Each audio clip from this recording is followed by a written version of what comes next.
Hello friends, welcome to the SP Sharma classes. देखो बच्चों, यहाँ पर इस वीडियो में आपके साथ ये जो मिड टर्म अक्टूबर 2022 का आईपी का पेपर है, इसके बारे में मैं डिस्कस करूंगा। ठीक है।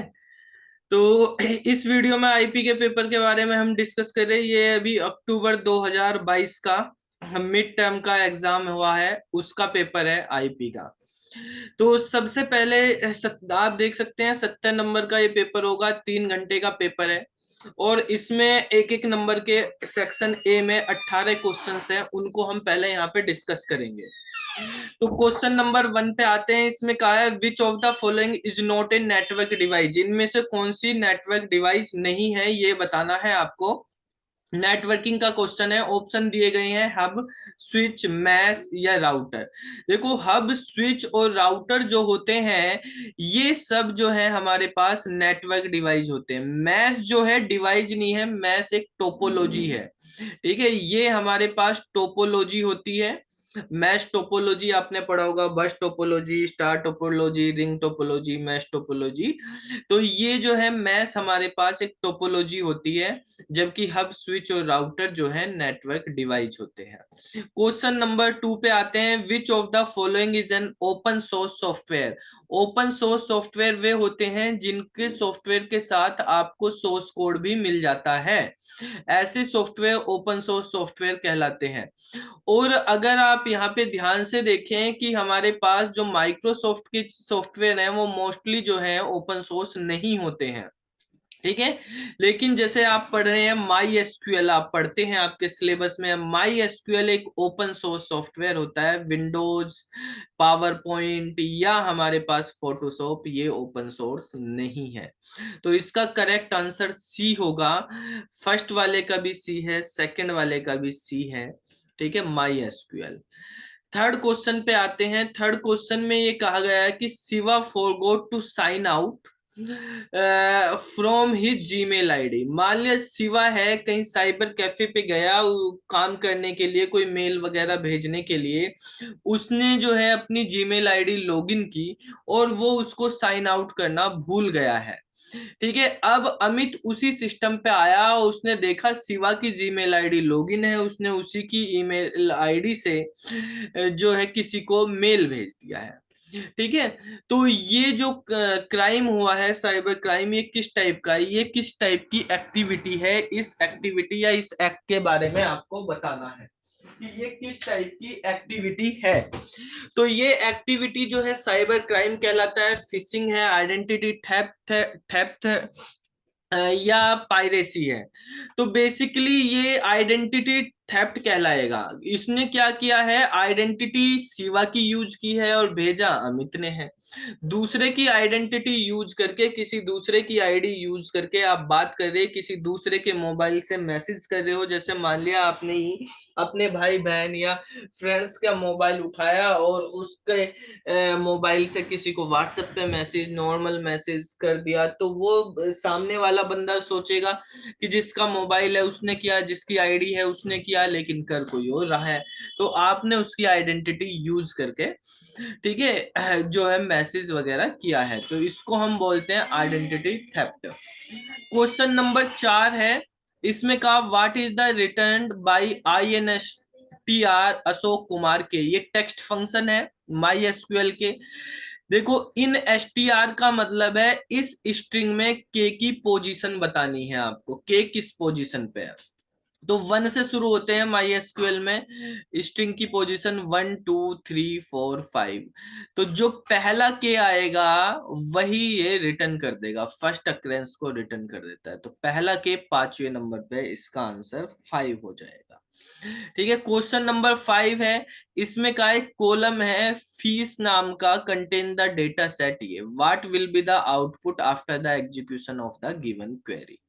ठीक है, क्वेरी के एग्जीक्यूशन के बाद क्या आउटपुट मिलने वाला है। ये आपको बताना है। देखो बेटा, यहाँ पे अगर देखें, मान लिया कोई टेबल है, यहाँ पे इसने टेबल का नाम भी दिया हुआ है, टेबल का नाम है स्टूडेंट। ये वाली क्वेरी चलानी, select AVG distinct P from student.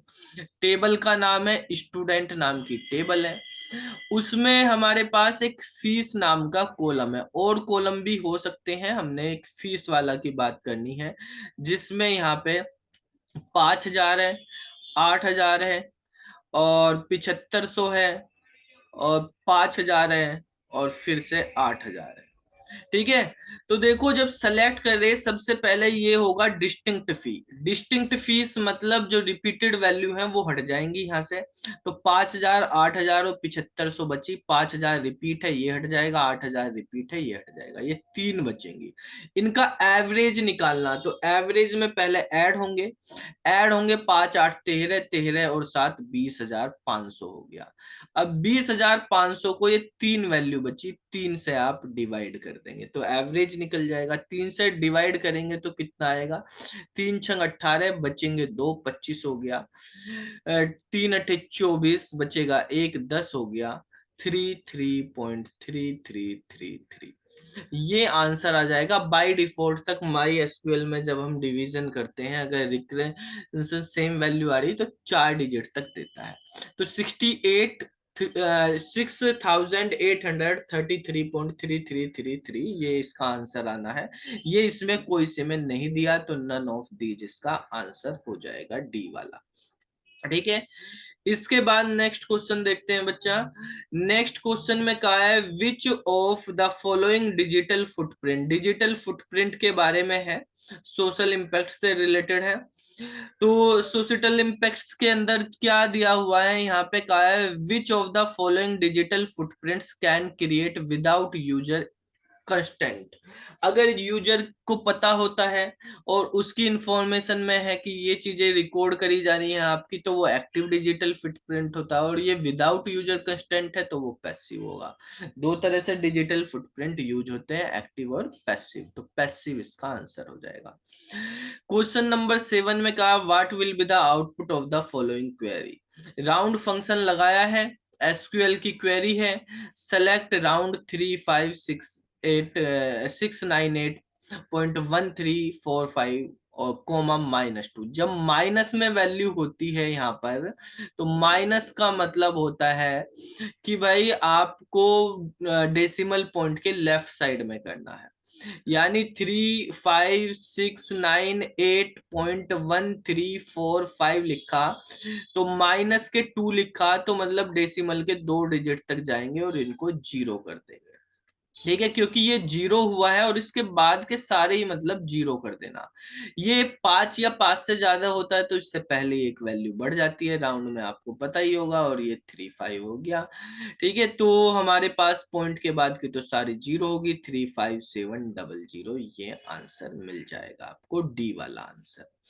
ठीक है, नेक्स्ट क्वेश्चन है, फिल इन द ब्लैंक्स का क्वेश्चन है, क्वेश्चन नंबर 8। इसके बारे में हम यहाँ पे डिस्कस करते हैं। क्वेश्चन नंबर 8 में कहा है कि command is use to remove primary key from the table in SQL. SQL table से प्राइमरी की रिमूव करनी। प्राइमरी की अगर लग गई है पहले से ही, आपने लगा कि वो हटाने के लिए अब आपको ऑल्टर की टेबल क्वेरी चलानी पड़ेगी टेबल पर। ठीक है, तो ऑल्टर टेबल, टेबल का नाम, और ड्रॉप कर देंगे आप प्राइमरी की को वहां से। तो ऑल्टर से आप कर सकते हैं। क्वेश्चन नंबर 9 है, which of the following command will delete the database from the MySQL database. आपको डेटाबेस ही डिलीट करना माईएसक्यूएल डेटाबेस से, तो डेटाबेस डिलीट करने के लिए हम ड्रॉप का यूज करते हैं। ड्रॉप डेटाबेस, और फिर उसके बाद में डेटाबेस का नाम लिख देते हैं।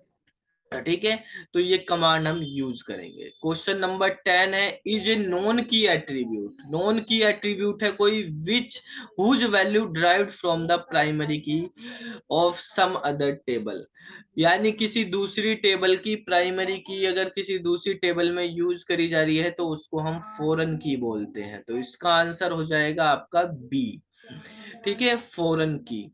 क्वेश्चन नंबर 11 है, ये क्वेश्चन अब पाइथन के हैं, पांडास के, और आप इसमें यहाँ पे देखेंगे क्वेश्चन में क्वेश्चन नंबर 11 में कहा the command use to give a heading of graph, ये मैटप्लोटलिब का क्वेश्चन है। ग्राफ की हेडिंग देने के लिए आप क्या यूज करते हैं, ये टाइटल का यूज करते हैं। plt डॉट टाइटल आप लगा देते हैं, टाइटल से ग्राफ की हेडिंग दी जाती है। सो से तो ग्राफ डिस्प्ले होता है, प्लॉट से जो है लाइन ग्राफ बनता है, एक्स लेबल जो होता है उससे एक्स एक्सिस का लेबल दे सकते हैं। अगर आपको ग्राफ को सेव करना है तो सेव फिग नाम का फंक्शन होता है, ये आप plt डॉट सेव फिग से सेव कर सकते हैं, तो वो इमेज के फॉर्मेट में आपका आउटपुट सेव हो जाता है। 13 नंबर क्वेश्चन में which method use to create vertical bar chart, तो by default vertical bar chart ही बनता है जब आप plt डॉट बार का यूज करते हैं। प्लॉट से लाइन चार्ट बनता है, बार से बार चार्ट बनता है। बार चार्ट दो तरह के, वर्टिकल या हॉरिजॉन्टल। हॉरिजॉन्टल के लिए बार एच यूज करते हैं, वर्टिकल बाय डिफॉल्ट बार से ही बन जाता है। तो ए वाला ऑप्शन इसका होगा। Which Python library is not used for data science, data science के लिए हम पांडाज, नमपाई और मैटप्लोटलिब यूज करते हैं, आपके सिलेबस में भी है ये। ठीक है, टीकाइनेटर जो है ये हमारे पास डेटा साइंस में यूज नहीं किया जाता है, तो इसका आंसर डी हो जाएगा आपका। ठीक है, पांडाज, नमपाई, मैटप्लोटलिब डेटा साइंस में यूज किए जाते हैं। क्वेश्चन नंबर 15 पे आते हैं, इसमें कहा है which of the following import statement is not correct, तो कौन सा इनमें से करेक्ट नहीं है। बच्चे इसमें कंफ्यूज हो जाते हैं कि सब में एक ही चीज लिखी, import pandas as, import pandas as, import pandas as, import pandas as, सब में सेम ही लिख रहा है, स्मॉल लेटर में ही है, तो कोई प्रॉब्लम नहीं। तो प्रॉब्लम कहाँ होने वाली, प्रॉब्लम अब इनमें होने वाली है। ठीक है भाई, जब शुरू के तो सारे सेम ही हैं, आपको नोट करेक्ट बताना तो लास्ट वाले देखो। पी वाई लिख सकते हैं, यहाँ पे पी वाई लिखो, पी डी लिखो, कुछ भी लिखो, कोई प्रॉब्लम नहीं। D2 लिखो। देखो कोई नाम जो है, आपने आइडेंटिफायर, ये एज ए आइडेंटिफायर यूज होता है, आइडेंटिफायर डिजिट से स्टार्ट नहीं होता, शुरू में डिजिट नहीं आनी चाहिए, तो इसका आंसर सी हो जाएगा, डिजिट से स्टार्ट नहीं होता। Series data is but the size of series data, series का जो डेटा की वैल्यू होती है वो म्यूटेबल है, उसको आप चेंज कर सकते हैं, लेकिन जो हमारे पास साइज होता है वो सीरीज का फिक्स होता है, तो वो इम्यूटेबल होता है, वो चेंज नहीं किया जा सकता, तो इसका आंसर बी होगा। ठीक है, ये हमारे पास क्वेश्चंस थे। इसके बाद दो क्वेश्चन आपके पास है, 17 और 18 आते हैं, 1 1 मार्क्स के ही। ये क्वेश्चन बेटा असर्शन और रीजनिंग से रिलेटेड होते हैं। तो असर्शन और रीजनिंग बेस्ड क्वेश्चंस में कहा है कि एक असर्शन दिया जाएगा, एक रीजनिंग दी जाएगी, अगर दोनों ट्रू हैं और जो रीजनिंग है वो असर्शन करेक्ट एक्सप्लेनेशन है असर्शन का, तो ए लगाना, नहीं तो बी लगाना। अगर ए ट्रू है, आर फॉल्स है, तो सी ए फॉल्स और आर ट्रू है, तो आपको डी लगाना है। ठीक है, तो अब यहाँ पे पहले इसमें देखेंगे, असर्शन में दिया है 17 क्वेश्चन में, यू नीड टू इंपोर्ट और load pandas library first in order to use it. अगर आपको पांडाज लाइब्रेरी का यूज करना है तो आपको सबसे पहले इंपोर्ट पांडाज एज पीडी लिखना पड़ेगा, उसको इंपोर्ट करना पड़ेगा। तो सही बात है, आप चाहे सीरीज यूज कर रहे, चाहे आप डेटा फ्रेम यूज कर रहे, तो आपको पांडाज को इंपोर्ट करना पड़ेगा पहले। तो ए तो हमारे पास ट्रू है, इसका मतलब डी वाला आंसर तो होगा नहीं। ठीक है, इसके बाद कहा पीडी इज एन अलाइस और abbreviation which will be used as a shortcut to access और कॉल पांडाज फंक्शन। पांडाज के फंक्शन को कॉल करने के लिए हम पीडी को जो है एज ए शॉर्टकट एब्रीविएशन में यूज करते हैं। जैसे हम ये लिखते हैं इंपोर्ट पांडाज एज पीडी। ठीक है, तो पीडी हमारे पास एक तरह से एक शॉर्टकट है, आपको पांडाज पूरा ना लिखना पड़ा, आपने शॉर्ट में लिख दिया, तो ये भी सही है भाई। तो हमारे पास आर भी सही है, तो ये आंसर तो होगा नहीं। अब ए और बी में से देखना है, तो क्योंकि पीडी हमारे पास जो है, पीडी शॉर्टकट होता है, इसलिए जरूरी है क्या इंपोर्ट करना, ऐसा तो कुछ है नहीं भाई, पीडी लिखो, कुछ भी लिखो, शॉर्टकट लिखो ना लिखो, उससे क्या मतलब, लेकिन इंपोर्ट करना जरूरी है, तो ये इसका एक्सप्लेनेशन तो नहीं है। रीजनिंग जो है वो सेशन का करेक्ट एक्सप्लेनेशन नहीं है। R is the correct explanation for A ऐसा नहीं है। तो इसका आंसर बी होगा यहाँ पर 17 का बी। ठीक है, क्वेश्चन नंबर नेक्स्ट पे चलते हैं 18 पे। इसमें कहा है digital footprint is nothing but the record of what a person do online. Digital footprint क्या होता है? जो भी हम ऑनलाइन एक्टिविटी करते हैं तो वो हमारे पास जो ऑनलाइन एक्टिविटी में हमारी हिस्ट्री में या जो भी हम काम कर रहे हैं वो एज ए ट्रेल ब्राउजर में स्टोर हो जाता है सर्वर पे, तो वो हमारे पास जो है डिजिटल फुटप्रिंट कहलाता है। अब ये डिजिटल फुटप्रिंट कहलाता है, सही बात है, ये करेक्ट है। यहाँ पर इसको ही हम डिजिटल फुटप्रिंट बोलते हैं। अब इसका रीजनिंग भी देख लेते हैं। रीजनिंग में कहा है digital footprint include email you sent. आपने जो ईमेल भेजा वो भी डिजिटल फुटप्रिंट में आपका रिकॉर्ड हो जाएगा, बिल्कुल हो जाएगा। इंफॉर्मेशन जो भी आपने शेयर करी वेबसाइट पर, जो आप विजिट कर रहे हैं या जो भी आप ऑनलाइन एक्टिविटी कर रहे हैं, वो सब डिजिटल फुटप्रिंट होता है। तो ये भी सही है। तो यहाँ पर दोनों हमारे पास सही है ऑप्शन। और क्योंकि ईमेल, वेबसाइट और ये डिजिटल फुटप्रिंट होते हैं तो ऐसा कोई जरूरी नहीं है कि हमारे पास ये दोनों डिजिटल फुटप्रिंट के ही डेफिनेशन है, अलग अलग है। इनका क्या मतलब, एक दूसरे पे डिपेंड नहीं है। तो इसमें भी हम क्या कहेंगे, बी ही बोलेंगे, इसका आंसर भी बी हो जाएगा। ठीक है, तो ये हमारे पास एक एक नंबर के क्वेश्चन थे, पहले हमने ये डिस्कस किए हैं आपके साथ। और ये इंफॉर्मेटिक्स प्रैक्टिसेस के आईपी के क्वेश्चन पेपर के थे। ठीक है, कल हम सीएस के कंप्यूटर साइंस के जो अक्टूबर 2022 का मिड टर्म का एग्जाम है उसके क्वेश्चन डिस्कस करेंगे यहाँ पर। ठीक है, और बाद में फिर आगे के क्वेश्चन डिस्कस करेंगे, पहले एक एक नंबर वाले क्वेश्चंस करेंगे। तो फिर मिलते हैं अगली वीडियो में। ठीक है, तब तक के लिए बाय बाय। आपके नॉन में जो भी है सभी के साथ ये शेयर कर दीजिए, उनके एग्जाम में ये हेल्पफुल रहेंगे। तो फिर मिलते हैं अगली वीडियो में, तब तक के लिए बाय बाय।